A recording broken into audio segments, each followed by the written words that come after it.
Pembacaan Alkitab dalam Kitab Kejadian pasal 42. Saudara-saudara Yusuf pergi ke Mesir. Setelah Yakub mendapat kabar bahwa ada gandum di Mesir, berkatalah ia kepada anak-anaknya, "Mengapa kamu berpandang-pandangan saja?" Lagi katanya, "Telah kudengar bahwa ada gandum di Mesir. Pergilah ke sana dan belilah gandum di sana untuk kita, supaya kita tetap hidup dan jangan mati." Lalu pergilah 10 orang saudara Yusuf untuk membeli gandum di Mesir.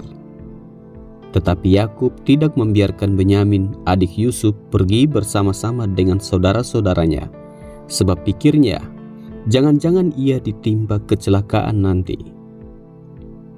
Jadi di antara orang yang datang membeli gandum terdapatlah juga anak-anak Israel, sebab ada kelaparan di tanah Kanaan. Sementara itu Yusuf telah menjadi mangku bumi di negeri itu. Dialah yang menjual gandum kepada seluruh rakyat negeri itu. Jadi ketika saudara-saudara Yusuf datang, kepadanya lah mereka menghadap dan sujud dengan mukanya sampai ke tanah.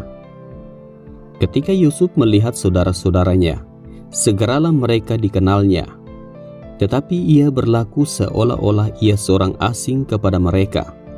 Ia menegur mereka dengan membentak, katanya, "Dari mana kamu?" Jawab mereka, "Dari tanah Kanaan untuk membeli bahan makanan."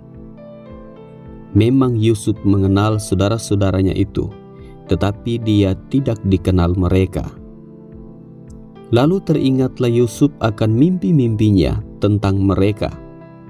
Berkatalah ia kepada mereka, "Kamu ini pengintai. Kamu datang untuk melihat-lihat di mana negeri ini tidak dijaga." Tetapi jawab mereka, "Tidak, tuanku, hanyalah untuk membeli bahan makanan hamba-hambamu ini datang. Kami ini sekalian anak dari satu ayah. Kami ini orang jujur. Hamba-hambamu ini bukanlah pengintai." Tetapi ia berkata kepada mereka, "Tidak, kamu datang untuk melihat-lihat di mana negeri ini tidak dijaga." Lalu jawab mereka, "Hamba-hambamu ini 12 orang, kami bersaudara, anak dari satu ayah di tanah Kanaan. Tetapi yang bungsu sekarang ada pada ayah kami, dan seorang sudah tidak ada lagi." Lalu kata Yusuf kepada mereka, "Sudahlah, seperti telah kukatakan kepadamu tadi, kamu ini pengintai. Dalam hal ini juga kamu harus diuji. Demi hidup Firaun, kamu tidak akan pergi dari sini jika saudaramu yang bungsu itu tidak datang kemari. Suruhlah seorang daripadamu untuk menjemput adikmu itu. Tetapi kamu ini harus tinggal terkurung di sini. Dengan demikian perkataanmu dapat diuji, apakah benar? Dan jika tidak, demi hidup Firaun, sungguh-sungguhlah kamu ini pengintai." Dan dimasukannyalah mereka bersama-sama ke dalam tahanan 3 hari lamanya. Pada hari yang ketiga, berkatalah Yusuf kepada mereka, "Buatlah begini, maka kamu akan tetap hidup. Aku takut akan Allah. Jika kamu orang jujur, biarkanlah dari kamu bersaudara tinggal seorang terkurung dalam rumah tahanan. Tetapi pergilah kamu, bawalah gandum untuk meredakan lapar seisi rumahmu. Tetapi saudaramu yang bungsu itu haruslah kamu bawa kepadaku, supaya perkataanmu itu ternyata benar dan kamu jangan mati." Demikianlah diperbuat mereka. Mereka berkata seorang kepada yang lain, "Betul-betullah kita menanggung akibat dosa kita terhadap adik kita itu. Bukankah kita melihat bagaimana sesak hatinya ketika ia memohon belas kasihan kepada kita? Tetapi kita tidak mendengarkan permohonannya. Itulah sebabnya kesesakan ini menimpa kita." Lalu Ruben menjawab mereka, "Bukankah dahulu kukatakan kepadamu, janganlah kamu berbuat dosa terhadap anak itu? Tetapi kamu tidak mendengarkan perkataanku. Sekarang darahnya dituntut daripada kita." Tetapi mereka tidak tahu bahwa Yusuf mengerti perkataan mereka, sebab mereka memakai seorang juru bahasa. Maka Yusuf mengundurkan diri dari mereka, lalu menangis. Kemudian ia kembali kepada mereka dan berkata-kata dengan mereka. Ia mengambil Simeon dari antara mereka, lalu disuruh belenggu di depan mata mereka. Sesudah itu Yusuf memerintahkan bahwa tempat gandum mereka akan diisi dengan gandum dan bahwa uang mereka masing-masing akan dikembalikan ke dalam karungnya, serta bekal mereka di jalan akan diberikan kepada mereka. Demikianlah dilakukan orang kepada mereka itu. Sesudah itu mereka pun memuat gandum itu ke atas keledai mereka, lalu berangkat dari situ. Ketika seorang membuka karungnya untuk memberi makan keledainya di tempat bermalam, dilihatnyalah uangnya ada di dalam mulut karungnya.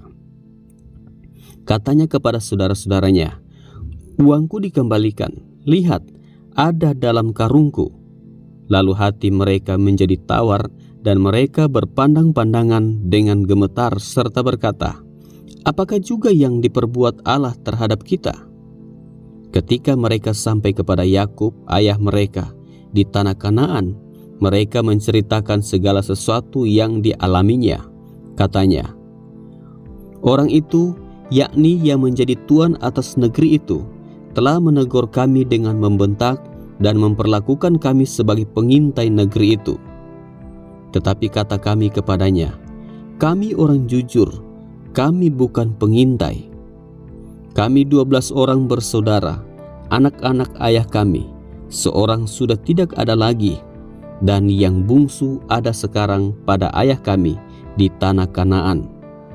Lalu kata orang itu, yakni yang menjadi tuan atas negeri itu, kepada kami, 'Dari hal ini aku akan tahu apakah kamu orang jujur. Dari kamu bersaudara haruslah kamu tinggalkan seorang padaku. Kemudian bawalah gandum untuk meredakan lapar seisi rumahmu dan pergilah. Lalu bawalah kepadaku saudaramu yang bungsu itu, maka aku akan tahu bahwa kamu bukan pengintai, tetapi orang jujur, dan aku akan mengembalikan saudaramu itu kepadamu, dan bolehlah kamu menjalani negeri ini dengan bebas.' Ketika mereka mengosongkan karungnya, tampaklah ada pundi-pundi uang masing-masing dalam karungnya. Dan ketika mereka beserta ayah mereka melihat pundi-pundi uang itu, ketakutanlah mereka. Dan Yakub ayah mereka berkata kepadanya, 'Kamu membuat aku kehilangan anak-anakku. Yusuf tidak ada lagi, dan Simeon tidak ada lagi. Sekarang Benyamin pun hendak kamu bawa juga. Aku inilah yang menanggung segala-galanya itu.' Lalu berkatalah Ruben kepada ayahnya, 'Kedua anakku laki-laki boleh engkau bunuh. Jika ia tidak kubawa kepadamu, serahkanlah dia ke dalam tanganku, maka dia akan kubawa kembali kepadamu.' Tetapi jawabnya, 'Anakku itu tidak akan pergi ke sana bersama-sama dengan kamu, sebab kakaknya telah mati dan hanya dialah yang tinggal. Jika dia ditimpa kecelakaan di jalan yang akan kamu tempuh, maka tentulah kamu akan menyebabkan aku yang ubanan ini turun ke dunia orang mati karena duka cita.'